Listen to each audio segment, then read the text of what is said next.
So hello friends, we will see today introduction to irrigation and hydrology. Okay. So this is the part of your water resource engineering. Under water resource engineering, we have two sections. Okay. So first one will be irrigation and second one will be hydrology. तर irrigation आणि हायड्रोलॉजीमध्ये आपण याचे जे basic definition, त्याचं introduction आणि त्याचे components, ठीक आहे, तर याबद्दल डिस्कस करणार आहे. तर बघा, सगळ्यात अगोदर आपण इरिगेशन म्हणजे काय असतं ते बघू, त्यानंतर हायड्रोलॉजीचा पार्ट बघू, ठीक आहे. तर पहिला पार्ट आपण इरिगेशनचा बघणार आहे. तर बघा, या स्लाईडमध्ये सिम्पली डिफाईन केलेलं आहे मी की इरिगेशन म्हणजे काय. ठीक.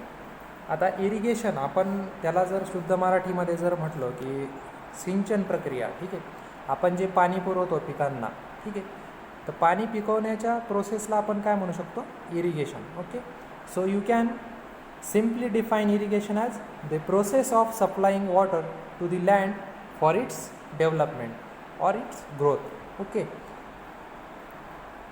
सो ही पर्टिक्युलर जी प्रोसेस आहे, supplying water to the land for its growth, it is irrigation. Okay. इथे तुम्ही स्लाईडमध्ये बघतच आहात की प्रत्येक क्रॉपला with the help of sprinkler irrigation सिस्टीमद्वारे पाणी प्रोव्हाइड करण्यात येतं आहे. ठीक आहे. तर ह्या पर्टिक्युलर इरिगेशनच्या टाईपला आपण स्प्रिंकलर इरिगेशन म्हणतो. तर अशा बऱ्याच वेगवेगळ्या प्रकारच्या इरिगेशन मेथड्स आज आपण शेतीमध्ये अवलंबतो आहे, त्याचा वापर करतो आहे. तर या प्रत्येक मेथडचा यूज आपण 1 बाय 1 लेक्चरमध्ये समोर बघणारच आहे. ठीक आहे. तर पहिल्या स्लाईडला मी हा फोटो मुद्दाम ठेवला, म्हणजे इरिगेशनची जी कन्सेप्ट आहे, त्याचा जो बॅकग्राऊंड आहे तो तुमच्या लक्षात यावा, त्याचा जो बॅक व्ह्यू आहे तो तुमच्या लक्षात यावा. आपल्याला ह्या पर्टिक्युलर सब्जेक्टमध्ये पुढे चालून काय शिकायचं आहे, आपण याच्यात काय बघायला जातो आहे, ते लक्षात येण्यासाठी मुद्दामून ही स्लाईड मी पहिल्या पेजला इथं ठेवलेली आहे. ठीक आहे. तर बघा, आपण आता इरिगेशनचे टाईप्स किंवा इरिगेशनचं जे क्लासिफिकेशन आहे, ठीक आहे, ते क्लासिफिकेशन ब्रॉड वेमध्ये किंवा 1 बाय 1 मध्ये बघणार आहोत. ठीक आहे. तर इथे बघा, पहिला जो टेबल आहे आपला, याच्यामध्ये काही क्लासिफिकेशन आणि त्याचे काही सब क्लासिफिकेशन इथं नोट डाऊन केलेले आहेत. तर त्याच्यामध्ये बघा, पहिला क्लासिफिकेशन किंवा पहिला क्लास आहे सरफेस इरिगेशन. ठीक आहे. त्यानंतर सबसर्फेस इरिगेशन आणि स्प्रिंकलर इरिगेशन. तर ह्या 3 ब्रॉड वेमध्ये इरिगेशनचं क्लासिफिकेशन केलं जातं. त्याच्यामध्ये सरफेस इरिगेशनचे 3 सब टाईप्स आहेत. ठीक आहे. त्याच्यामध्ये first one flooding irrigation, furrow irrigation and contour farming. Okay. Then flooding irrigation has sub classification as wide flooding and control flooding. आणि कंट्रोल फ्लडिंगचं पुन्हा सब क्लासिफिकेशन तुम्हाला या स्लाईडमध्ये दिसतं आहे. ठीक आहे. तर आपण 1 बाय 1 हे सगळं क्लासिफिकेशन बघणार आहोत. तर बघा, ह्या स्लाईडमध्ये आपण पर्टिक्युलर ज्या मेथड्स आहेत, इरिगेशनच्या वेगवेगळ्या मेथड्स आपण बघणार आहोत. तर त्या मेथड्स पर्टिक्युलरली कोणत्या सॉईलसाठी किंवा कोणत्या ग्राउंड सरफेससाठी तुम्ही इफिशियंटली यूज करू शकता, ते आपण ह्या स्लाईडमध्ये डिस्कस करणार आहे. त्यानंतर आपण 1 बाय 1 डिटेल्समध्ये या मेथड्स संबंधी जी इन्फॉर्मेशन आहे ती आपण समोर बघणारच आहे. परंतु थोडक्यामध्ये त्याची जी सुटेबिलिटी आहे, कोणत्या सॉईलसाठी आपण कोणती मेथड यूज करू शकतो, ते आपण इथं बघणार आहोत. ठीक आहे. तर बघा, first one free flooding method किंवा वाईल्ड फ्लडिंग मेथड. ठीक आहे. आता याच्यामध्ये तुम्हाला फ्री किंवा वाईल्ड या शब्दामधूनच लक्षात येईल की इथं आपण वॉटर हे वाईल्ड वेमध्ये किंवा फ्री वेमध्ये, तिथं कोणतंही तुम्हाला लिमिटेशन नसतं की वॉटर ह्या पद्धतीनंच किंवा तुम्ही चॅनल्सच फॉर्म करा आणि त्याद्वारेच पाणी प्रोव्हाइड करा, अशा कोणत्याही प्रकारचं लिमिटेशन ह्या मेथडमध्ये आपल्याला दिसत नाही. ठीक आहे. तर ह्या प्रकारची जी मेथड असते वाईल्ड फ्लडिंग मेथड, ही जनरली इरेग्युलर टोपोग्राफी ग्राउंड सरफेससाठी यूज होते. आता बघा, इरेग्युलर टोपोग्राफी म्हणजे काय, जे ग्राउंड खालीवर उताराचं असतं, ठीक आहे, जिथं समानता नसते, ग्राउंड सरफेस हा समान नसतो, ठीक आहे, इरेग्युलर फॉर्ममध्ये तो अवेलेबल असतो. तर त्या केसला किंवा त्या सॉईल प्रोफाईलला आपण काय म्हणतो, इरेग्युलर टोपोग्राफी. जर इरेग्युलर टोपोग्राफी असेल, अवेलेबल असेल, तर त्या ठिकाणी आपण जनरली वाईड फ्लडिंग किंवा फ्री फ्लडिंग टाईपचा इरिगेशन मेथड अप्लाय करतो. ठीक आहे. त्यानंतर दुसरी मेथड आहे बॉर्डर फ्लडिंग. आता बॉर्डर फ्लडिंगमध्ये बघा, बॉर्डर म्हणजे काय की एक बॉर्डर तयार केल्या जाते आणि त्या बॉर्डरच्या आयदर साईडला आपण वॉटर प्रोव्हाइड करतो, वॉटर चॅनल्स किंवा लेवीज प्रोव्हाइड करून. ठीक आहे. पर्टिक्युलरली त्या चॅनल्स थ्रू आपण वॉटर प्रोव्हाइड करतो. त्या पर्टिक्युलर मेथडला आपण बॉर्डर फ्लडिंग म्हणतो. ठीक आहे. आता बॉर्डर फ्लडिंग ही जनरली नॅरो स्ट्रिप्समध्ये यूज करतो आपण. ठीक आहे. आता नॅरो स्ट्रिप्स म्हणजे काय, आपण जे चॅनल्स प्रोव्हाइड करणार आहे, ज्याच्याद्वारे आपल्याला पाणी प्रोव्हाइड करायचं आहे पिकांसाठी. ठीक आहे. तर ते नॅरो स्ट्रिप्समध्ये आपण प्रोव्हाइड करतो. तर त्याची जी विड्थ असते, चॅनलची विड्थ ही खूप कमी असते. ठीक आहे. आणि त्याच्यामुळं तुम्हाला वॉटर हे इफिशियंटली प्लांटपर्यंत पोहोचवता येतं. तर ह्या पर्टिक्युलर सिस्टीमला आपण बॉर्डर फ्लडिंग म्हणतो. आणि बॉर्डर फ्लडिंग ही आज म्हणजे आजचा जो शेतकरी त्यांच्यामध्ये खूप पॉप्युलर आहे, खूप फेमस आहे. ठीक आहे. त्याच्यामागं हेच रिझन आहे की ज्या स्ट्रीपची जी विड्थ आहे, जी चॅनलची विड्थ आहे, ती कमी करण्यात आलेली आहे. आणि त्याच्याद्वारे आपल्याला जर पाणी प्रोव्हाइड करायचं आहे तर पाण्याची अमाऊंट, लागणारी अमाऊंट ही कमी लागते आणि पाणी हे इफिशियंटली तुमच्या पिकापर्यंत पोहोचतं. त्याच्यामुळं ही पर्टिक्युलर बॉर्डर मेथड आज पॉप्युलर झालेली आहे. ठीक आहे. त्यानंतर चेक फ्लडिंग मेथड. तर चेक फ्लडिंग मेथडमध्ये बघा, चेक फ्लडिंग मेथड ही जनरली हाय परमिएबल सॉईल आणि लो परमिएबल सॉईल अशा दोन्ही प्रकारच्या सॉईलला आपण प्रेफर करू शकतो. ठीक आहे. आता आपण जिओलॉजी शिकलो किंवा मग आपली सॉईल सब्जेक्ट शिकलो. ठीक आहे. Soil mechanics. सॉईल मेकॅनिक्समध्ये आपण बघितलेलं आहे की परमियाबिलिटी ऑफ सॉईल. ठीक आहे. तर सॉईलची परमियाबिलिटी काय असते, परमिएबल म्हणजे काय की एखाद्या सॉईलमधून जर पाणी पास होत असेल, ठीक आहे, पाणी पर्क्युलेट होत असेल, पाणी झिरपून जात असेल, ठीक आहे, तर त्या पर्टिक्युलर सॉईलला आपण सॉईलची परमियाबिलिटी म्हणतो. ठीक आहे. सॉईलमधून पाणी झिरपणं ती झाली सॉईलची परमियाबिलिटी. ठीक आहे. तर ती पर्टिक्युलरली हाय असू शकते किंवा लो असू शकते. आता परमियाबिलिटी सॉईलची लो कधी असणार आणि कधी हाय असणार. आता बघा, एकदम इझी कन्सेप्ट आहे. आपल्याला जनरली आपली जी ब्लॅक कॉटन सॉईल असते, ठीक आहे, काळी माती असते, तर काळी मातीमधून पाणी लवकर झिरपतं, बरोबर. म्हणजेच काय, त्या सॉईलची झिरपण्याची जी कॅपॅसिटी आहे, कॅपॅबिलिटी आहे, ती कशी आहे, हाय आहे. म्हणजे परमियाबिलिटी कशी झाली, हाय झाली. ठीक आहे. मग लो कॅपॅबिलिटी किंवा लो परमियाबिलिटी आपण कोणत्या सॉईलला म्हणणार, जिथून तुमचं वॉटर पर्क्युलेट इझिली होत नाही आहे, ठीक आहे, किंवा खूप स्लो होतं आहे. ठीक आहे. तर त्या केसला तुम्ही लो परमियाबिलिटी म्हणणार. ठीक आहे. म्हणजे जसं रॉक असतो, ठीक आहे, आता रॉकमधून जर तुम्ही दगडावर पाणी ओतलं तर ते झिरपणार आहे का, ऑब्वियसली झिरपणार नाही आहे. ठीक आहे.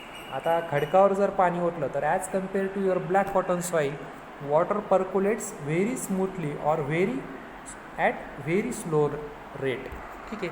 तर त्या पर्टिक्युलर सॉईलला तुम्ही म्हणणार सॉईल विथ लो परमियाबिलिटी. ठीक आहे. तर ह्या दोन्ही प्रकारच्या सॉईलला चेक फ्लडिंग ही मेथड तुम्ही अप्लाय करू शकता. ठीक आहे. ती आपण नंतर डिटेलमध्ये बघू. त्यानंतर next method will be basin flooding. ठीक आहे. आता बेसिन म्हणजे काय, बेसिन आपण एक बघा, शेतकरी त्यांच्या पिकांना आळे करतात, ठीक आहे, झाडांना आळे करतात आणि त्या आळ्यामध्ये फक्त पाणी पुरवलं जातं. ठीक आहे. एक बेसिन तयार करून त्या बेसिनमध्ये पाणी पुरवठा केला जातो आणि त्याद्वारे ते पाणी पिकांना प्रोव्हाइड केलं जातं. ठीक आहे. तर ह्या प्रकारची जी मेथड आहे इरिगेशनची, ही आपण आपल्या बाग बगीचांमध्ये जनरली वापरतो. म्हणून याची सुटेबिलिटी काय आहे, ऑर्चर्ड ट्रीज. ठीक आहे. ऑर्चर्ड ट्रीज म्हणजेच बाग बगीच्यातले जे आपले फुलं असतात किंवा वेली असतात, ठीक आहे, छोट्याले जे वनस्पती असतात, त्यांना आपण पाणी पुरवठा करण्यासाठी बेसिन ही मेथड वापरतो. ठीक आहे. किंवा मग शेतांमध्ये आळे पद्धती जी असते, ठीक आहे, त्या आळे पद्धतीसाठी सुद्धा आपण बेसिन ही मेथड प्रेफर करतो. ठीक आहे. त्यानंतर फ्युरो मेथड. आता फ्युरो मेथड काय असते, फ्युरो मेथड आपण डिटेलमध्ये समोर बघू, पण फ्युरो मेथडची सुटेबिलिटी कोणत्या सॉईलसाठी आहे की ही पर्टिक्युलर जी फ्युरो मेथड आहे ही सगळ्या सॉईलसाठी वापरली जाते. ठीक आहे. म्हणजे कोणत्याही प्रकारची सॉईल असेल, कोणत्याही प्रकारचं ग्राउंड सरफेस असेल तर तुम्ही फ्युरो मेथड ही वापरू शकता. ठीक आहे. त्यानंतर स्प्रिंकलर इरिगेशन. ठीक आहे. आता स्प्रिंकलर इरिगेशन म्हणजे काय, इरोडिबल सॉईल. इरोडिबल सॉईलसाठी आपण स्प्रिंकलर इरिगेशन वापरतो. स्प्रिंकलर इरिगेशन बऱ्याच जणांनी बघितलं आहे, बऱ्याच जणांनी अनुभवलं असेल. त्यानंतर बऱ्याच जणांच्या शेतांमध्ये सुद्धा स्प्रिंकलर इरिगेशन हे प्रॅक्टिसमध्ये आलेलं आहे, त्यामुळं आपण त्याच्याशी बऱ्याच जणांनाही त्याची कल्पना आहे. ठीक आहे. तर बघा, इरोडिबल सॉईल म्हणजे काय, जी सॉईल इरोड होते, बरोबर. इरोड होणं म्हणजे काय, ती सॉईल त्या जागेवरून सरकते किंवा तिची धूप होते. ठीक आहे. आपण ऐकत असतो की मातीची धूप होणं. ठीक आहे. मातीची धूप होणं म्हणजे काय, मातीच्या वरची जी लेअर आहे ती हवेद्वारे पसरते किंवा हवेमार्फत ती पसरत चालते. ठीक आहे. तर त्या पर्टिक्युलर प्रोसेसला आपण काय म्हणतो, इरोडिबल. ठीक आहे. इरॅबिलिटी ऑफ सॉईल. ठीक आहे. तर इरोडिबल जर सॉईल असेल, त्याच्या मातीचा वरचा जर थर निघत असेल हवेमुळं, तर त्या ठिकाणी मग सँड किंवा सिल्ट प्रकारचा सॉईलचा टाईप तिथं आपल्याला आढळून येतो. मग अशा प्रकारच्या सॉईलमध्ये आपण स्प्रिंकलर इरिगेशन हे इफेक्टिवली प्रोव्हाइड करू शकतो. ठीक आहे. त्यानंतर ड्रीप इरिगेशन और ट्रिकल इरिगेशन. ठीक आहे. आता ड्रीप इरिगेशन म्हणजे काय, आपण एखाद्या पिकाला जर ड्रॉपद्वारे, एका पर्टिक्युलर ड्रॉपद्वारे जर वॉटर प्रोव्हाइड करत असो, ठीक आहे, तर आपण त्याला ड्रीप किंवा ट्रिकल इरिगेशन म्हणतो. ठीक आहे. म्हणजे प्रत्येक पिकाच्या मुळापर्यंत पाणी आपल्याला पोहोचवता येतं with the help of this particular method of irrigation. ठीक आहे. आता ड्रीप इरिगेशन मेथड ही जनरली बघा 3 केसमध्ये आपण वापरू शकतो. त्याच्यामध्ये पहिला सुटेबिलिटी काय आहे, पहिली सुटेबिलिटी ड्रीप और ट्रिकल इरिगेशनची सॉल्ट प्रॉब्लेम्स. ठीक आहे. आता काही जमिनींमध्ये सॉल्टचे प्रॉब्लेम असतात बघा, म्हणजे सोडियम क्लोराईडचं प्रमाण जास्त असतं सॉईलच्या कंटेंटमध्ये. ठीक आहे. किंवा सॉईलमध्ये, तर मग तिथं एक खारेपणा किंवा एक लवणपणा त्याच्यामध्ये आढळतो जमिनीमध्ये, सॉईलमध्ये. ठीक आहे. आपल्याला जो इफ्लोरसन्सचा इफेक्ट आहे, ठीक आहे, म्हणजे जे पांढरं दिसतं आपल्याला, पाणी वाहून गेल्याच्यानंतर एक पांढरा थर जमा झालेला दिसतो, खारा. ठीक आहे. त्याला आपण सॉल्ट प्रॉब्लेम्स म्हणतो. मग अशा जमिनीसाठी आपण ड्रीप इरिगेशन ही मेथड वापरू शकतो. ठीक आहे. कारण तिथं जर आपल्याला पाणी प्रोव्हाइड करायचं आहे तर पाणी मुळापर्यंत जाण्यासाठी आपल्याला काय करावं लागेल, ड्रीपद्वारे ते पाणी रूटपर्यंत पोहोचावं लागेल. जर तुम्ही ह्या केसमध्ये खाऱ्या पाण्याच्या जमिनीमध्ये जर फ्री फ्लडिंग केली किंवा दुसरी मेथड अप्लाय केली तर काय होण्याचे चान्सेस असतात की जो क्षार आहे तो डायरेक्ट तुमच्या रूटपर्यंत पोहोचतो. ठीक आहे. आणि जर तुम्ही ड्रीप इरिगेशन मेथड वापरली तर तुमच्या पाईप्सद्वारे जे पाणी आहे ते डायरेक्टली रूटपर्यंत जाणार आहे. तिथं तुमच्या सॉल्टचं कंटेंट त्या पाईपमध्ये नसणार आहे. ठीक आहे. डायरेक्टली जे वॉटर आहे ते डायरेक्टली रूटपर्यंत जाणार, तिथं सॉल्टचा प्रॉब्लेम तुमचा प्रिव्हेंट होतो. ठीक आहे. त्याच्यामुळं ड्रीप इरिगेशन मेथड ही सॉल्ट प्रॉब्लेमच्या सॉईलमध्ये जनरली यूज केल्या जाते. ठीक आहे. त्यानंतर ज्या ठिकाणी डीप वॉटर टेबल असतं, ठीक आहे, वॉटर टेबल जे असतं, पाण्याची जी पातळी असते जमिनीमध्ये ती जर खूप खोल असली, तुमचा वॉटर टेबल जर खूप डेप्थमध्ये असला, ठीक आहे, खूप खोलवर असला, तर त्या ठिकाणीसुद्धा तुम्ही ड्रीप इरिगेशन मेथड अप्लाय करू शकता. ठीक आहे. कारण तिथं पाणी हे पाण्याचा जो सोर्स आहे तो लिमिटेड असतो. ठीक आहे. त्यानंतर तिसरी केस आहे स्कारसिटी म्हणजे ज्या वेळेस समजा दुष्काळ पडला किंवा मग काही शेतकऱ्यांकडे पाण्याचा जो साठा आहे, जो त्यांचा पाणी साठवून ठेवण्याची एखादी पर्टिक्युलर कॅपॅसिटी आहे, ठीक आहे, तो तेवढा साठा साठवून ठेवू शकतात. तर मग त्या केसमध्ये सुद्धा तुम्ही ड्रीप इरिगेशन किंवा ट्रिकल इरिगेशन ही मेथड इफिशियंटली यूज करू शकता. ठीक आहे. त्यानंतर ह्या आपण 7 मेथड्स बघितल्या आणि त्यांची सुटेबिलिटी बघितली. तर याच्यापैकी स्प्रिंकलर इरिगेशन मेथडबद्दल जे आपण बोललो, तर स्प्रिंकलर इरिगेशन मेथड ही कोणत्या टाईपच्या सॉईलमध्ये यूज होते असा क्वेश्चन CILच्या पेपरमध्ये आलेला आहे बघा. CIL बऱ्याच जणांना माहीत असेल, CIL हे महारत्न कंपनी आहे, ठीक आहे, कोल इंडिया लिमिटेड. तर 2017ला त्यांनी जो पेपर घेतला होता, ठीक आहे, मॅनेजमेंट ट्रेनी या पोस्टसाठी, ठीक आहे, सिव्हिल इंजिनिअरिंग BE झालेल्या विद्यार्थ्यांसाठी मॅनेजमेंट ट्रेनी या पोस्टसाठी त्यांनी एक क्वेश्चन म्हणजे एक एक्झाम घेतली होती 2017मध्ये. तर त्यामध्ये हा क्वेश्चन आलेला आहे, ठीक आहे. तर आपण एक्झाम पॉईंट ऑफ व्ह्यू जरी बोललो, समजा कॉम्पिटेटिव्ह एक्झामबद्दल जर बोललो, त्याच्यात सिव्हिल इंजिनिअरिंग डिपार्टमेंटमध्ये जे इरिगेशनशी किंवा वॉटर रिसोर्स किंवा हायड्रोलॉजी या तिन्ही सब्जेक्टशी रिलेटेड सगळ्यात जास्त डिपार्टमेंट कोणचं रिलेटेड असेल तर ते म्हणजे इरिगेशन डिपार्टमेंट किंवा वॉटर रिसोर्स डिपार्टमेंट, ठीक आहे, जलसंपदा. ऑलरेडी बऱ्याच जणांना माहिती आहे की जलसंपदाची एक्झाम आता कोरोनामध्ये पण थोडी लांबलेली आहे, त्यांची पण एक्झाम होणार आहे. तर ते जे विद्यार्थी आहेत जे WRD किंवा इरिगेशन डिपार्टमेंटसाठी म्हणजे त्या गव्हर्मेंट एक्झामसाठी तयारी करतायत, तर त्यांच्यासाठी हा जो पर्टिक्युलर सब्जेक्ट आहे इरिगेशन सब्जेक्ट, हा खूप बेनिफिशियल ठरणार आहे. म्हणजे तुम्ही जर ॲनालिसिस केलं तर मागच्या 2016च्या पेपरमध्ये जरी तुम्ही बघितलं इरिगेशन किंवा हायड्रोलॉजीचा कंटेंट, बराच कंटेंट तिथं विचारलेला आहे एक्झाममध्ये, ठीक आहे. तर हा एक मेजर पार्ट किंवा एक टर्निंग पॉईंट तुमच्यासाठी असू शकतो की याचा जो सिलेबस आहे पर्टिक्युलरली WRD आणि इरिगेशन ह्या दोन डिपार्टमेंटसाठी हा खूप मेजर सब्जेक्ट असू शकतो, ठीक आहे. तर त्याच्यासाठी ह्या सब्जेक्टच्या ज्या नोट्स आहेत किंवा मी जे नोट्स ह्या स्लाईड्समध्ये तुम्हाला शेअर करणार आहे त्या तुम्ही एका ठिकाणी नोट डाऊन करा, ठीक आहे. मी यासोबतच तुम्हाला विचारलेले क्वेश्चन पण शेअर करणार आहे, तर ते सुद्धा तुम्ही नोट डाऊन करा, ठीक आहे. तर आता आपण यावेळी तुम्ही तुमचा ॲप्रोच राहू द्या, ठीक आहे. तर नेक्स्ट स्लाईड बघू आपण. तर आता नेक्स्ट स्लाईड्समध्ये आपण ह्या ज्या मेथड्स इथं डिस्कस केल्या 7 मेथड्स, तर ह्या आपण 1 बाय 1 डिटेलमध्ये आपण आता डिस्कस करू, ठीक आहे. तर त्याच्यामध्ये बघा पहिली मेथड आहे फ्री फ्लडिंग मेथड, ठीक आहे. आता फ्री फ्लडिंगच्या स्लाईडमध्ये बघा तुम्हाला एकदम वाईल्ड वेमध्ये जेवढा तुमचा पूर्ण एरिया आहे, जेवढी पण लँड अवेलेबल आहे शेतीसाठी, तेवढी पूर्णच्या पूर्ण लँड ही वॉटरमध्ये कवर झालेली तुम्हाला दिसून येईल, ठीक आहे.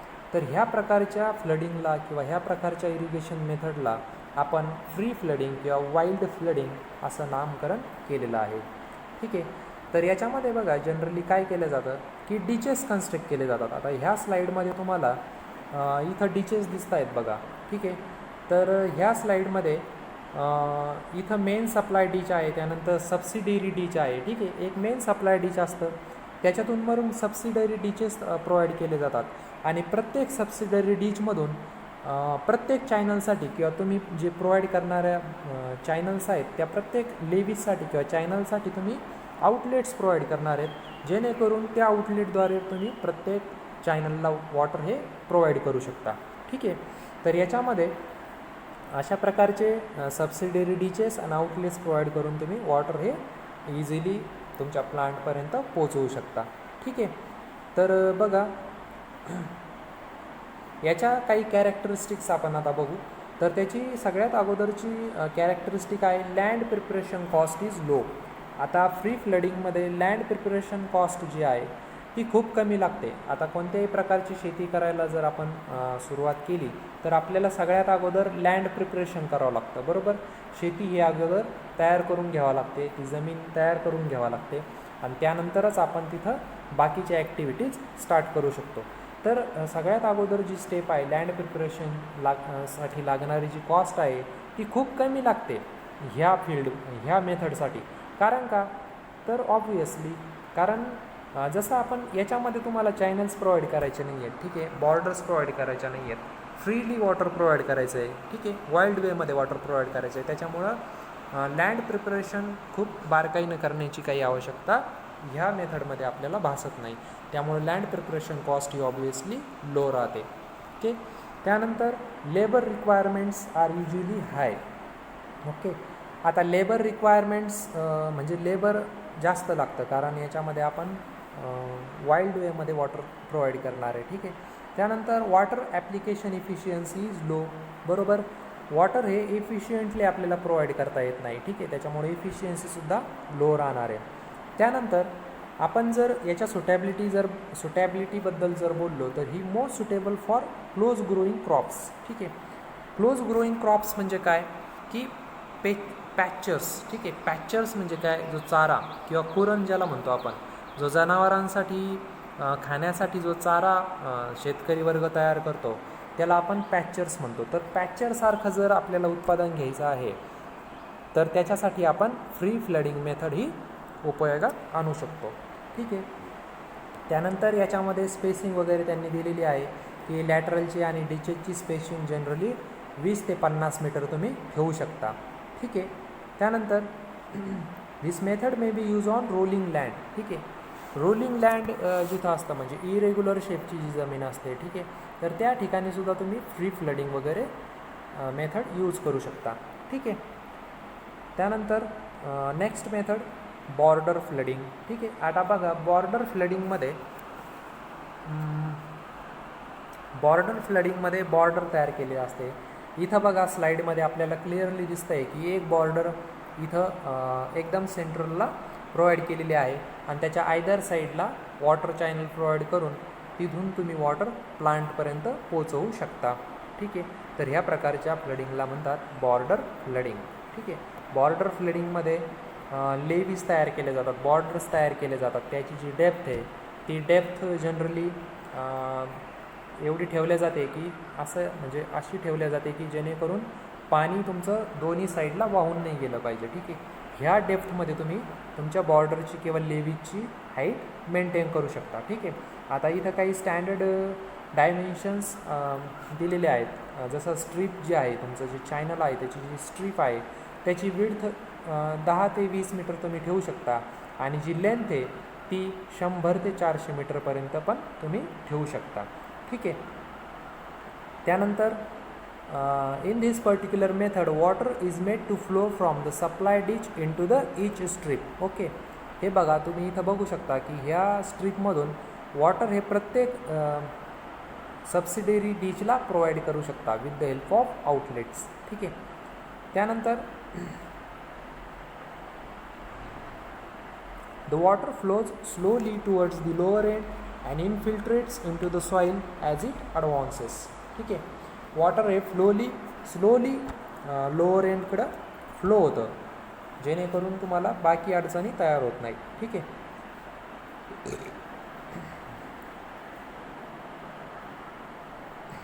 त्यानंतर next method is check flooding method. आता चेक फ्लडिंग मेथडमध्ये चेक्स तयार केले जातात, ठीक आहे. चेक्स बघा तुम्ही याला पॉन्डिंग मेथड पण म्हणू शकता. जसं क्युरिंगसाठी आपली जी मेथड आहे कॉन्क्रीटमध्ये बऱ्याच जणांनी बघितलं असेल की आपण क्युरिंगची एक मेथड आहे पॉन्डिंग मेथड, ठीक आहे. तर पॉन्डिंग मेथड यूज करून आपण क्युरिंग प्रोव्हाइड करतो कॉन्क्रीटला. तर त्याच वेळेमध्ये जर आपल्याला पिकांना पाणी पॉन्ड्स तयार करून एखादे तळ्या टाईप एक स्क्वेअर किंवा रेक्टँगल शेपमध्ये पॉन्ड्स तयार करून आपण जर पिकांना पाणी प्रोव्हाइड करत असू तर त्या पर्टिक्युलर फ्लडिंग मेथडला इरिगेशन मेथडला आपण चेक फ्लडिंग म्हणतो, ठीक आहे.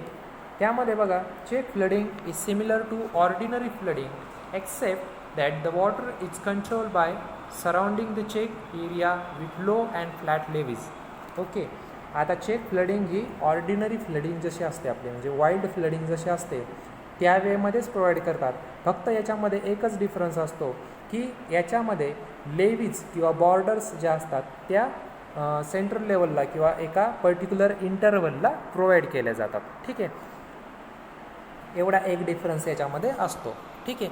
त्यानंतर levees are generally constructed along the contours, ठीक आहे. एका पर्टिक्युलर कंटूरच्या अलॉंग व्हर्टिकल इंटरवलमध्ये 5 ते 10 सेंटीमीटरच्या व्हर्टिकल इंटरवलमध्ये हे कंटूर्स प्रोव्हाइड केले जातात आणि with the help of these contours provided we can supply the water efficiently, ठीक है. Then these levees are connected with cross levees at convenient places as shown in figure, okay. You can see in this figure, okay, the levees are connected with cross levees at convenient places, okay. Then this particular system can be confined plot area varies from 0.2 to 0.8 hectare. ठीक आहे. आता जर तुमचा particular जो land area आहे, ठीक आहे, plot आहे शेतीचा, ठीक आहे, जो 0.2 ते 0.8 हेक्टरपर्यंत तुम्ही ह्या प्रकारची मेथड अप्लाय करू शकता. ठीक आहे. Then next method is basin flooding. Okay. Basin फ्लडिंगमध्ये बघा एक बेसिन तयार केलं जातं. जसं बेसिन आपल्या प्रत्येकाला माहीत आहे. ठीक आहे. शेतकरी वर्गामध्ये याला आळे म्हणतात. ठीक आहे. आळे पाडतात, झाडांच्या भोवती आळं पाडलं जातं आणि त्या आळ्यांमध्ये पाणी साठवून ठेवलं जातं. ठीक आहे, with the help of pipes. आणि त्यामध्ये तशा पद्धतीनं तुम्ही जर पाणी झाडांना प्रोव्हाइड करत असाल तर त्या पर्टिक्युलर मेथडला आपण काय म्हणतो, बेसिन फ्लडिंग मेथड. ओके. त्यानंतर बेसिन फ्लडिंगमध्ये बघा, basin flooding method is a special type of check flooding. ठीक आहे. चेक फ्लडिंग जशी आपण बघितली त्याच्यामध्ये बॉर्डर्स वगैरे पाडल्या जातात मध्ये, तर त्याचा एक स्पेशल टाईप आहे बेसिन फ्लडिंगचा. ठीक आहे. बेसिन फ्लडिंग ही तुमच्या चेक फ्लडिंगसारखीच असते, फक्त याच्यामध्ये चेकच्या ऐवजी बेसिंग तयार केले जातात, तळे तयार केले जातात, आळे तयार केले जातात झाडांभोवती आणि त्या आळ्यांमध्ये पाणी प्रोव्हाइड करून पिकांना ते पाठवले जातं. त्याच्यामुळं this particular basin flooding is adopted specially for orchard trees. Okay. Orchard trees means जे बाग बगीचांमधले आपले जे छोटे छोटे फुलं असतात, वेली असतात, ठीक आहे, फळांचे जे छोटे छोटे झुडुपं असतात. ठीक आहे. तर अशा बगीच्यामध्ये जर आपल्याला बेसिन तयार करून जर त्यांना पाणी पुरवायचं असेल तर पर्टिक्युलरली तुम्ही बेसिन फ्लडिंग ही इरिगेशन सिस्टीम आपल्या बगीच्यामध्ये वापरू शकता. ठीक आहे. त्यामुळे तुम्ही बऱ्याच ठिकाणी बघितलं असेल बगीचांमध्ये बेसिन फ्लडिंग ही सिस्टीम प्रेफर केलेली असते. ठीक आहे. Then furrow flooding. Furrow flooding ही मेथड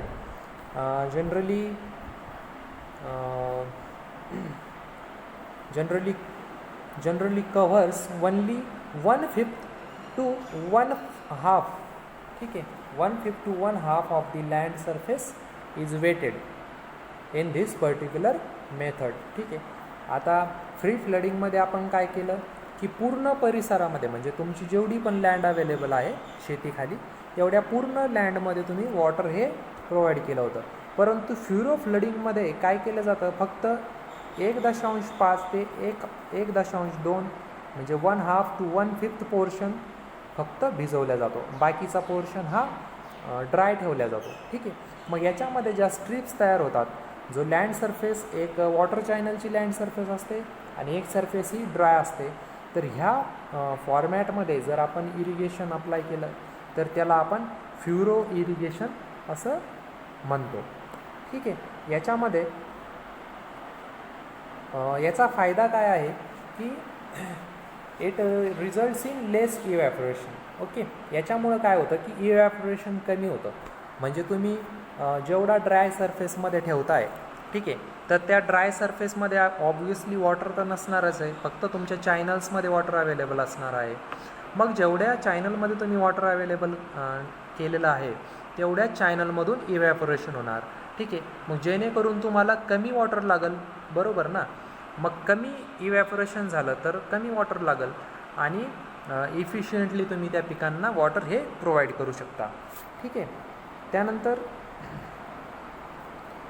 याचा फायदा असा होतो की less puddling of soil and permit cultivation sooner after irrigation. आणि लगेचच अशा इफिशियंट वेमध्ये जर तुम्ही वॉटर प्रोव्हाइड केलं पिकांना तर तुम्ही लवकरात लवकर कल्टिवेशन करू शकता. ठीक आहे. त्यानंतर furrows are narrow field ditches excavated between rows of plants and carry irrigation water through them. Okay. म्हणजे तुम्ही याच्यामध्ये बघ स्लाईडमध्ये दिसतं आहे आपल्याला की एक स्ट्रीप तयार केलेली आहे, ड्राय स्ट्रीप आणि त्याच्या भोवती वॉटर चॅनलची स्ट्रीप. ठीक आहे.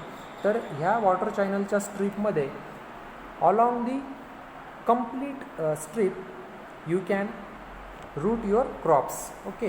ह्या चॅनलमध्ये तुम्ही तुमचे क्रॉप एका लाईनमध्ये रोपवू शकता. ठीक आहे. त्यानंतर स्पेसिंग ऑफ फ्युरोज. स्पेसिंग आता हे बघा, फ्युरोजमध्ये जी स्पेसिंग तुम्हाला मेंटेन करायची आहे ती किती आहे, 8 ते 30 सेंटीमीटर डीप. ठीक आहे. आणि 400 मीटरपर्यंत लॉंग. ठीक आहे. तर हे काही स्पेसिफिकेशन्स डिपार्टमेंटने दिलेले आहेत, ते आपल्याला फॉलो करायचे असतात. ठीक आहे. त्यानंतर excessive long furrows may result in too much percolation. ठीक आहे, near the upper end and too little water near the down slope end. ठीक आहे. तुम्ही जर फ्युरोजची जी लेंथ आहे ती जर जास्त केली, 400 मीटरपेक्षा जर जास्त लेंथचे फ्युरोज प्रोव्हाइड केले, तर त्यामध्ये मग तुम्हाला जो अप्पर एंड असतो तिथं पर्कोलेशन हे खूप जास्त होतं, आणि जो डाऊन स्लोपचा एंड असतो तुमचा वॉटर चॅनलचा, तिथं खूप कमी वॉटर अवेलेबल असतात. ठीक आहे. तर हे टाळण्यासाठी तुम्हाला हे जे स्पेसिफिकेशन्स दिलेले आहेत तेच फॉलो करायचे आहेत. ठीक आहे. त्यानंतर deep furrows are widely use for row crops. ठीक आहे. आता डीप फ्युरोज जर तुम्ही यूज करताय, ठीक आहे, म्हणजे थोडे खोलवर जर तुम्ही जास्त फ्युरोज म्हणजे जास्त डेपचे जर फ्युरोज यूज करताय, तर ते तुम्ही रो क्रॉपसाठी यूज करू शकता. ठीक आहे. आता रो क्रॉप्स म्हणजे काय, जे एका लाईनीत पिकं घेतले जातात. फॉर एक्झाम्पल तुमचं कॉटन आहे, ठीक आहे, कापूस, मेज, मका, त्यानंतर पोटॅटो. ठीक आहे. तर ह्यासारखे जे पिकं आहेत ते एका लाईनीमध्ये घेतले जातात. तर त्या प्रकारच्या पिकांसाठी तुम्ही फ्युरो मेथड ही प्रेफर केल्या जाते वाईडली. ठीक आहे. Then next irrigation method is sprinkler irrigation. ठीक आहे. आता स्प्रिंकलर इरिगेशन सर्वांनाच माहिती आहे, ही एक लॅटेस्ट इरिगेशन मेथड आहे. ठीक आहे. तिला आपण मराठीमध्ये तुषार सिंचन असं पण म्हणतो. ठीक आहे. तर ह्या पर्टिक्युलर स्प्रिंकलर इरिगेशन सिस्टीममध्ये आपण बघू शकता की स्लाईडमध्ये we can see one can provide or one can supply the water in the form of spray to the roots or plants. Okay. एका स्प्रेच्या फॉर्ममध्ये आपण पिकांना पाणी प्रोव्हाइड करू शकतो. ठीक आहे. तर बघा, स्प्रिंकलर इरिगेशनमध्ये sprinkler irrigation system is ideal in areas where water is scarce. Okay. जिथं वॉटरची उपलब्धता कमी आहे. ठीक आहे. जिथं स्कार्सिटी भासते, जिथं दुष्काळ असतो किंवा पाण्याची कमतरता भासते, अशा एरियामध्ये आपण स्प्रिंकलर इरिगेशन सिस्टीम ही इफिशियंटली यूज करू शकतो. ठीक आहे. कारण याच्यामध्ये वॉटर हे वाया जात नाही जास्त. ठीक आहे. कारण ते फक्त स्प्रेमधून जेवढं वॉटर तुमचं आऊट होणार आहे तेवढंच वॉटर तुम्ही यूजमध्ये आणताय. त्याच्यामुळे इथं वॉटर हे एकदम इफिशियंटली तुम्ही यूज करू शकता. ठीक आहे. त्यानंतर a sprinkler system conveys water through the pipes. Okay. You can say in this picture sprinkler system conveys water through the pipes. Okay. आता जसं आपण फ्री फ्लडिंगमध्ये बघितलं की वॉटर हे तुम्ही डायरेक्टली ग्राउंड सरफेसवर फ्लो करताय, परंतु स्प्रिंकलर इरिगेशन सिस्टीममध्ये आपण जे वॉटर कन्वे करणार आहे ते एका पाईपच्या नोझल टाईपच्या स्प्रेमधून बाहेर येणार आहे, आणि तेवढंच वॉटर हे इफिशियंटली यूज होणार आहे. त्यामुळं इथं एफिशियन्सी जी आहे, वॉटरची एफिशियन्सी, वॉटर ॲप्लिकेशन एफिशियन्सी ही मॅक्स असते. ठीक आहे. त्यानंतर it applies it with a minimum amount of losses, आणि त्यामुळे लॉसेससुद्धा कमी होतात. Then we can control the duration and intensity of spray. ठीक आहे. आता स्प्रेमधून जर आपण वॉटर हे करतोय, सप्लाय करतोय रूटला, ठीक आहे, प्लांटला, तर ते वॉटर एका पर्टिक्युलर ड्युरेशनसाठी तुम्ही प्रोव्हाइड करू शकता आणि एका स्पेसिफिक इंटेन्सिटीसोबत ते प्रोव्हाइड करू शकता, जेणेकरून शेतकऱ्याला वॉटर इफिशियन्सी अचीव होईल. ठीक आहे. Then we can see the last method of irrigation. ठीक आहे. So this is drip irrigation method. Drip irrigation method is also known as trickle irrigation or micro irrigation. Okay. आता micro irrigation किंवा trickle irrigation, drip irrigation याच्यामध्ये आपल्याला एक गोष्ट लक्षात येते. आता इथं बघा स्लाईडमध्ये आपल्याला दिसतं आहे की एक ड्रॉप पडतो आहे आणि तो पर्टिक्युलर त्या रूटपर्यंत डायरेक्टली पोहोचतो आहे. ठीक आहे. तर याच्यामध्ये कुठंही आपलं वॉटर हे लॉस होत नाही आहे. त्याच्यामुळं ही एक इफिशियंट मेथड आहे इरिगेशनची. आणि ही म्हणजे आता अलीकडच्या काळामध्ये बऱ्याच शेतकऱ्यांमध्ये प्रॅक्टिसमध्ये आलेली आहे. ठीक आहे, बरेच शेतकरी याचा यूज करत आहेत.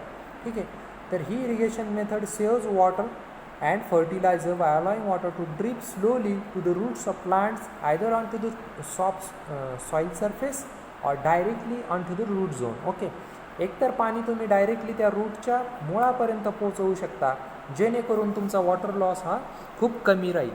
ठीक आहे, तर ही एक ह्या मेथडची खासियत आहे. ठीक आहे, तर बघा हा सगळा जो पोर्शन आत्तापर्यंत आपण बघितला, ड्रीप इरिगेशन, स्प्रिंकलर इरिगेशन आणि सरफेस इरिगेशनच्या वेगवेगळ्या मेथड्स आपण बघितल्या. तर हा सगळा पोर्शन इरिगेशनचा पार्ट होता. आता आपण ह्या लेक्चरचा सेकंड पार्ट जो आहे हायड्रोलॉजी, तो आपण याच्यामध्ये आता इथं स्टार्ट करूया. ठीक आहे, तर बघा हायड्रोलॉजीची एकदम बेसिक डेफिनेशन आपल्याला अशी सांगता येईल की hydro means water and logy means science. That means the science of water. Okay, आता सायन्स ऑफ वॉटर म्हणजे काय? वॉटर, आता आपल्या प्रत्येकाला माहीत आहे की वॉटरशिवाय लाईफ ही नाहीच, हे का नाही? वॉटरशिवाय लाईफ जगणं खूप मुश्किल आहे. तर वॉटरचं सायन्स, वॉटरचं अवेलेबल असणं, त्याची मूवमेंट, तो कसा ऑकर होतो, त्याला आपण कसं सप्लाय करतो, हा जो स्टडी आहे, तर ह्या पर्टिक्युलर स्टडीला आपण काय म्हणतो आहे? Hydrology. So one can define the definition of hydrology as the science of occurrence, movement and distribution of water above or below the land surface or in the atmosphere. Okay, so वॉटरचे जे occurrence आहे, जसा occur होतो, आता water कसा occur होतो? In the form of rain. की पावसाच्या रूपमध्ये तो ऑकर होतो. त्याची मूवमेंट कशी होते आपल्या प्रत्येकाला माहीत आहे की काही पाणी हे जमिनीत झिरपतं, तर काही पाणी जमिनीवरून वाहून जातं, त्याला आपण रन ऑफ म्हणतो. ठीक आहे, आणि त्याच्यानंतर जे वॉटर आपण साठवतो धरणांमध्ये, ठीक आहे, ते वॉटर आपण डिस्ट्रीब्यूट करतो. तर हे जे आहे वॉटरचं ऑकरन्स, मूवमेंट आणि त्याचं डिस्ट्रीब्युशन, याला आपण काय म्हणतो? हायड्रोलॉजी. ठीक आहे, तर याचे दोन क्लासिफाय आपण इथं करू शकतो की surface water hydrology and ground water hydrology. जे सरफेसच्या वरचं वॉटर आहे त्याला मेंटेन करणं किंवा त्याला सर्क्युलेट करणं, त्याला डिस्ट्रीब्यूट करणं, त्याला आपण सरफेस वॉटर हायड्रोलॉजी म्हणतो. आणि ग्राउंडच्या खाली जे वॉटर आपण सर्क्युलेट करतो किंवा त्याची मूवमेंट करतो, त्याला आपण ग्राउंड वॉटर हायड्रोलॉजी म्हणतो. ठीक आहे, तर आपण इथे बघा हायड्रोलॉजीचं जे ॲप्लिकेशन आहे किंवा हायड्रोलॉजीचा जो स्कोप आहे, ठीक आहे, हायड्रोलॉजी आपल्याला कसं बेनिफिशियल राहील, तर त्याच्याबद्दल एक थोडंसं आपण इथं डिस्कस करणार आहे. ठीक, तर याच्यामध्ये बघा application of hydrology includes following 3 major parts. Okay, so firstly irrigation schemes. Okay, आता इरिगेशन स्कीम्स म्हणजे इरिगेशन स्कीम्समध्ये कोणकोणत्या स्कीम्स येतात? जसं आपण बघतो की काही ठिकाणी डॅम्स बांधले जातात, बंधारे बांधले जातात, चॅनल्स प्रोव्हाइड केले जातात. ठीक आहे, तर हे जे पाटबंधार खातं असतं आपलं, ठीक आहे, जलसंधारण विभाग, पाटबंधारे खाते, इरिगेशन डिपार्टमेंट ज्याला आपण म्हणतो. ठीक आहे, तर ह्या इरिगेशन डिपार्टमेंट्स अंडर ज्या स्कीम्स अवेलेबल असतात, तर त्या सगळ्या ते सगळे कामं करण्यासाठी तुम्हाला हायड्रोलॉजीचा जो सब्जेक्ट आहे, हायड्रोलॉजीचं जे नॉलेज आहे ते असणं खूप गरजेचं आहे. त्या हायड्रोलॉजीच्या नॉलेजशिवाय आपण डॅम्स किंवा इरिगेशन स्कीम्समधले जे वेगवेगळे स्ट्रक्चर्स आहेत, जसं बॅराजेस आहेत, वॉटर चॅनल्स आहेत, ठीक आहे, डॅम्स, रिझर्वायर्स, ह्या गोष्टी आपण कन्स्ट्रक्ट करू शकत नाही. त्याच्यासाठी हायड्रोलॉजीची ॲप्लिकेशन आपण इरिगेशन स्कीम्समध्ये यूज करू शकतो. त्यानंतर डॅम्स अँड हायड्रोलिटिक पॉवर प्रोजेक्ट्स. ठीक आहे, आता बघा आपल्या महाराष्ट्रामध्ये कोयना डॅम झाला, जायकवाडी डॅम झाला, इथे हायड्रो इलेक्ट्रिसिटीसुद्धा जनरेट केली जाते. तर मग हे डॅमचं कन्स्ट्रक्शन करण्यासाठी तुम्हाला बऱ्याचशा गोष्टींचा स्टडी करावा लागतो की त्या रिजनमध्ये जिथं तुम्हाला डॅम बांधायचा आहे त्या रिजनमध्ये रेनफॉल किती आहे, रन ऑफ किती आहे, ठीक आहे, किती वॉटर अवेलेबल आहे, ग्राउंड सरफेसची इनफिल्ट्रेशन कॅपॅसिटी किती आहे. तर ह्या सगळ्या गोष्टींचा जो स्टडी आहे तो आपण ह्या हायड्रोलॉजी सब्जेक्टमध्ये बघणार आहोत. त्याच्यामुळे याचं ॲप्लिकेशन तुम्हाला त्या ठिकाणी कामं येतं. ठीक आहे. त्यानंतर water supply projects. Water supply projects जे आपलं घरामध्ये पाणी येतं पिण्यासाठी पाणी, तर ते वॉटर सप्लाय लाईन्सद्वारे येतं. आणि हे वॉटर सप्लाय लाईन्सचे प्रोजेक्ट ज्यावेळेस कामं चालू असतात तर ते कामं हाताळतानासुद्धा तुम्हाला हायड्रोलॉजीचा स्टडी हा खूप बेनिफिशियल ठरतो. ठीक आहे. त्यानंतर स्कोप ऑफ हायड्रोलॉजी. हायड्रोलॉजीचा स्कोप जर आपण बघितला तर त्याच्यामध्ये पहिला स्कोप आहे मॅक्झिमम प्रोबॅबल फ्लड. आता तुम्हाला एखाद्या ठिकाणी जर डॅम कन्स्ट्रक्शन करायचं असेल एखाद्या रिव्हरवर, तर त्या रिव्हरचा मॅक्झिमम प्रोबॅबल फ्लड किती होता मागच्या एका वर्षामध्ये तो माहीत असणं खूप गरजेचं आहे, जेणेकरून तुम्हाला एक अंदाज बांधता येईल की या रिव्हरमध्ये किती वॉटर फ्लो होतं आहे, किती मॅक्सिमम लेवलपर्यंत वॉटर राईज करू शकतं. मग त्या सगळ्या गोष्टी तुम्हाला डॅम कन्स्ट्रक्शनसाठी कन्सिडरेशनमध्ये घ्याव्या लागतात. त्याच्यासाठी हायड्रोलॉजीचा सब्जेक्ट तुम्हाला बेनिफिशियल ठरतो. त्यानंतर दुसरा स्कोप आपण सांगू शकतो की water yield from a basin. एखादा कॅचमेंट एरिया आहे, त्या कॅचमेंट एरियामध्ये किती वॉटर इल्ड आहे. ठीक आहे. म्हणजे किती वॉटर ग्राउंड वॉटर डेव्हलपमेंट. आता ग्राउंड वॉटर डेव्हलपमेंटसुद्धा एक हायड्रोलॉजीचा स्कोप आहे. जसं आपण महाराष्ट्रामध्ये बघतो आहे की मागच्या 10-15 वर्षांपासून आपण रेन वॉटर हार्वेस्टिंग करतो आहे. ठीक आहे. तर ते एक ग्राउंड वॉटर डेव्हलपमेंटच आहे. जसं आपण रेन वॉटर हार्वेस्टिंग करतो तसे आपण वॉटर टेबल इन्क्रीज करू शकतो, पाण्याची पातळी वाढवू शकतो. ठीक आहे. तर हा सुद्धा एक हायड्रोलॉजीमधून आलेला कन्सेप्ट आहे. तर अशा प्रकारे आपण हे कन्सेप्ट वापरून हायड्रोलॉजी सब्जेक्टमध्ये आपला करिअरसुद्धा करू शकतो. ठीक आहे. त्यानंतर maximum intensity of storm and it's frequency. आता आपल्याकडं रेनफॉल किती झाला, त्याची मॅक्सिमम इंटेन्सिटी किती असू शकते, तो कसा मेजर करतात, त्याच्यासाठी कोणकोणते इक्विपमेंट्स आहेत किंवा वेगवेगळ्या ज्या मेथड्स अप्लाय करतो आपण, तर ह्या सगळ्या स्टडींचा अभ्यास आपण हायड्रोलॉजी या सब्जेक्टमध्ये करतो. ठीक आहे. त्यानंतर आपण बघणार वॉटर सायकल. ठीक आहे. आता वॉटर सायकलला काय म्हणतात की हायड्रोलॉजिकल सायकल. ठीक आहे. आता हायड्रोलॉजिकल सायकल म्हणजे काय, ही जी सायकल आहे म्हणजे जी कंटिन्युअस मुवमेंट होते वॉटरची. ठीक आहे. अर्थ सरफेसवर. ठीक आहे.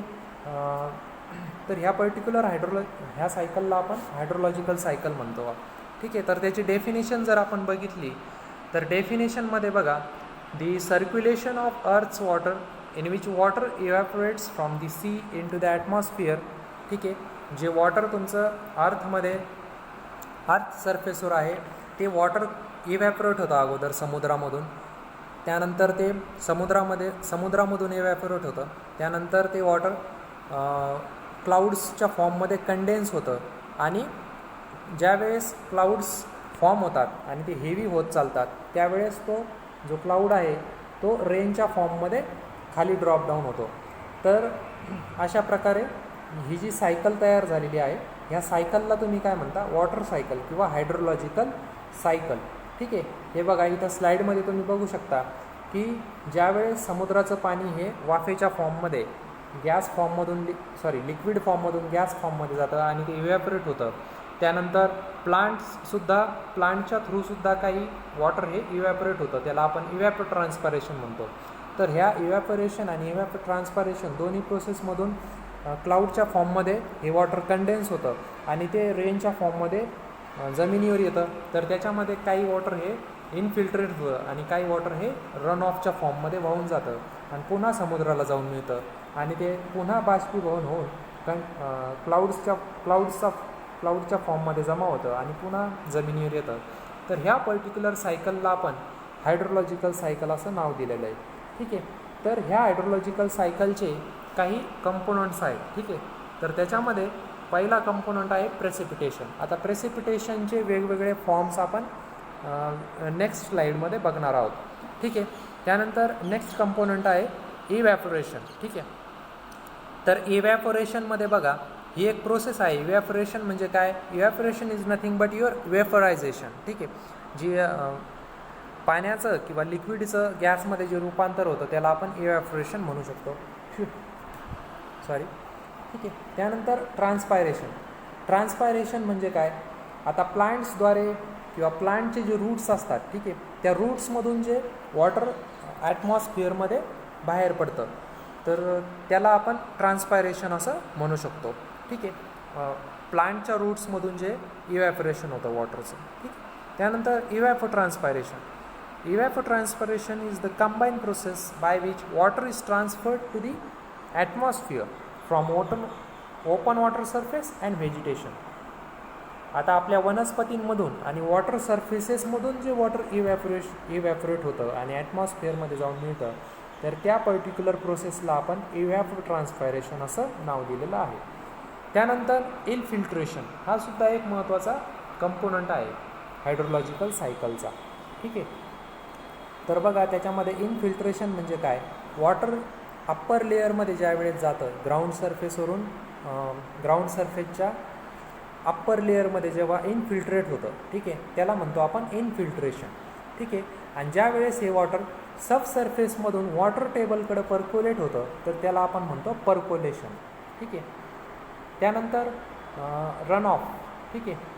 तर रन ऑफ आपण केव्हा म्हणतो, रन ऑफ जे वॉटर ग्राउंड सरफेसवरून पाऊस झाल्याच्यानंतर ग्राउंड सरफेसवरून वाहत जातं, तर त्या वाहत जाणाऱ्या पावसाला आपण रन ऑफ वगैरे म्हणू शकतो. ठीक आहे. त्यानंतर बघा we can see the forms of precipitation. आता प्रेसिपिटेशन हा वेगवेगळ्या फॉर्ममध्ये ऑकर होतो. तर त्याच्यामध्ये पहिला फॉर्म आहे रेन. ठीक आहे. आता रेन आपण कशाला म्हणणार, तर ज्या वेळेस जो ड्रॉप असतो, रेनचा जो ड्रॉप असतो, त्या ड्रॉपची साईज म्हणजे डायमीटर जर 0.5 mm पेक्षा जास्त असेल, तर त्याला आपण रेन असं कन्सिडर करतो. ठीक आहे. आता मग रेनचे पुन्हा 3 सब क्लासिफिकेशन आपण करू शकतो, जसं लाईट रेन, मॉडरेट रेन आणि हेवी रेन. तर लाईट रेन कधी म्हणणार, ज्यावेळेस रेन ड्रॉपची जी इंटेन्सिटी आहे, ती रेन ड्रॉपची इंटेन्सिटी 2.5 mm/h ह्यापेक्षा कमी असते, तेव्हा त्याला आपण लाईट रेन म्हणतो. ज्यावेळेस ही इंटेन्सिटी 2.5 mm/h to 7.5 mm/h होते, तर त्यावेळेस त्याला आपण मॉडरेट रेन म्हणतो. आणि ज्यावेळेस ही इंटेन्सिटी एक्झिड होते 7.5 mm/h 7.5 mm/h पेक्षा जास्त होते, त्यावेळेस त्याला आपण हेवी रेन असं म्हणतो. त्यानंतर next form of precipitation is snow. Snow आपल्या सगळ्यांना माहिती आहे, स्नो म्हणजे बर्फ. ज्यावेळेस बर्फवृष्टी होते त्याला आपण स्नो म्हणतो. त्यानंतर ड्रिझल. ड्रिझल हा ज्यावेळेस आपण जी तुमची रेन ड्रॉपची जी साईज आहे ती 0.5 mm जवळपास 0.5 mm डायमीटरमध्ये असते आणि पावसाची इंटेन्सिटी ज्यावेळेस 1 mm/h पेक्षा कमी असते, त्या पर्टिक्युलर प्रेसिपिटेशनला आपण ड्रिझल म्हणतो. ठीक आहे. तर हे बघा, ह्या स्लाईडमध्ये आपण प्रेसिपिटेशनचे वेगवेगळे फॉर्म्स बघू शकतो. तर त्याच्यामध्ये पहिला फॉर्म बघा ड्यू आहे. ड्यू म्हणजे काय, तर दवबिंदू. ठीक आहे. आपण सकाळी गवतावर जे पाण्याचे ड्रॉप्स बघतो, ठीक आहे, त्या ड्रॉप्सला आपण ड्यू म्हणतो. ठीक आहे. क्रिकेटमध्ये तुम्ही बऱ्याच वेळेस ऐकलं असेल की ड्यू पडल्यामुळं बार बॉलर्सला बॉल हे करावं लागतं. ठीक आहे. तर तिथं प्रॉब्लेम होतो त्यांचा. Next mist. तर मिस्ट हा दुसरा फॉर्म आहे प्रेसिपिटेशनचा. ज्यावेळेस आपण एखाद्या वेळेस असं होतं की आपण घराबाहेर ओलावा वेटनेस ऑब्झर्व करतो किंवा वेटनेस एक्सपिरियन्स करतो ॲटमॉस्फिअरमध्ये, तर त्यावेळेस त्या प्रेसिपिटेशनला आपण मिस्ट म्हणू शकतो. ठीक आहे. त्यानंतर फॉग. आता फॉग बघा, फॉग म्हणजे धुकं. ज्यावेळेस आपल्याला समोरचं दिसत नाही ॲटमॉस्फिअरमध्ये, तर त्या प्रेसिपिटेशनचाच एक भाग आहे तो, तर त्याला आपण फॉग म्हणतो. ठीक आहे. त्यानंतर रेन आपण बघितलं की 0.5 mm पेक्षा जर जास्त असेल रेन ड्रॉपची साईज, तर त्याला आपण रेन म्हणतो. त्यानंतर हेल म्हणजे काय, तर बघा हेल आपण त्याला गारीचा पाऊस म्हणतो. ठीक आहे. ज्यावेळेस गारी वगैरे पडतात त्याला आपण हेल म्हणतो. आणि ज्यावेळेस एकदम बर्फवृष्टी होते, हिमवृष्टी होते, जसं जम्मू काश्मीर एरियामध्ये, ठीक आहे, तर तिथं हर वेळेस प्रेसिपिटेशनचा फॉर्म हा स्नो असतो जनरली. तर हे काही फॉर्म्स आहेत प्रेसिपिटेशनचे, you can note it down. Okay. Then types of precipitation. आता प्रेसिपिटेशनचे टाईप्स बघू आपण. प्रेसिपिटेशन वेगवेगळ्या टाईप्समध्ये अवेलेबल असतो. So first one, conventional precipitation. Conventional precipitation बघा इथे स्लाईडमध्ये आपण बघू शकतो की it results from heating of earth surface. Okay. which causes air to rise rapidly, and as the air rises it cools at some level and then moisture condenses into clouds and then get precipitated. Okay, आता ज्यावेळेस air ही rise होते आणि ती एका ठिकाणी जाऊन cool होते, ठीक आहे, आणि त्या कूल झालेल्या एअरमुळं क्लाउड तयार होतं आणि त्या क्लाउडमधून मग जे प्रेसिपिटेशन होतं त्या पर्टिक्युलर प्रेसिपिटेशनला आपण कन्व्हेक्टिव्ह प्रेसिपिटेशन म्हणतो. म्हणजे थोडक्यात जमिनीचा भाग तापल्याच्या नंतर जो पाऊस पडतो, ठीक आहे, तर त्या पर्टिक्युलर प्रेसिपिटेशनला आपण कन्व्हेक्टिव्ह प्रेसिपिटेशन असं म्हणू शकतो. ठीक आहे, आपण बऱ्याच वेळेस म्हणतो सुद्धा की आज खूप गरमत आहे, आज खूप पाऊस येण्याचे चान्सेस आहेत. ठीक आहे, तर त्या पर्टिक्युलर प्रेसिपिटेशनला आपण कन्व्हेक्टिव्ह प्रेसिपिटेशन असं म्हणतो. Next second type of precipitation is orographic precipitation. आता ओरोग्राफिक प्रेसिपिटेशन हा जनरली डोंगराळ भागांमध्ये, जिथं डोंगर टेकड्या असतात, खूप उंच प्रदेश असतो, त्या ठिकाणामध्ये एअर लिफ्ट होऊन क्लाउड्स तयार होतात आणि डोंगराच्या दुसऱ्या साईडनं तो पावसाच्या फॉर्ममध्ये प्रेसिपिटेशन ऑकर होतो. तर ह्या प्रकारच्या डोंगराळ भागांमध्ये, हिमालयांमध्ये जो पाऊस पडतो त्या पर्टिक्युलर प्रेसिपिटेशनला आपण ओरोग्राफिक प्रेसिपिटेशन असं संबोधतो. ठीक आहे, तर orographic precipitation occurs due to the mountains. ठीक आहे, तर हा क्वेश्चन WRDच्या 2016च्या एक्झाममध्ये विचारलेला आहे, त्यामुळं नोट इट डाऊन. ओके, त्यानंतर third type of precipitation will be cyclonic precipitation or frontal precipitation. आता सायक्लॉनिक प्रेसिपिटेशन म्हणजे काय की चक्रीवादळामुळं बघा, आपल्याकडे चक्रीवादळामुळं किंवा मग सुनामी आल्यामुळं सुद्धा काही वेळेस पाऊस पडतो बऱ्याच ठिकाणी. आता मागच मुंबईमध्ये आपण बघितलं असेल की सायक्लोनमुळं किंवा फ्रंटलमुळं प्रेसिपिटेशन आला होता. तर त्या प्रकारच्या एखाद्या चक्रीवादळामुळं जर पाऊस आला तर त्या प्रकारच्या पावसाला आपण सायक्लोनिक प्रेसिपिटेशन किंवा फ्रंटल प्रेसिपिटेशन असं म्हणतो. ठीक आहे, तर हे आपण तिन्ही टाईप बघितले प्रेसिपिटेशनचे. आता याच्यानंतर जो नेक्स्ट व्हिडिओ आपला तो रेन गेज आणि रन ऑफ संबंधी असेल, तर आपण हा व्हिडिओ आता इथे थांबवतो आहे. ठीक आहे.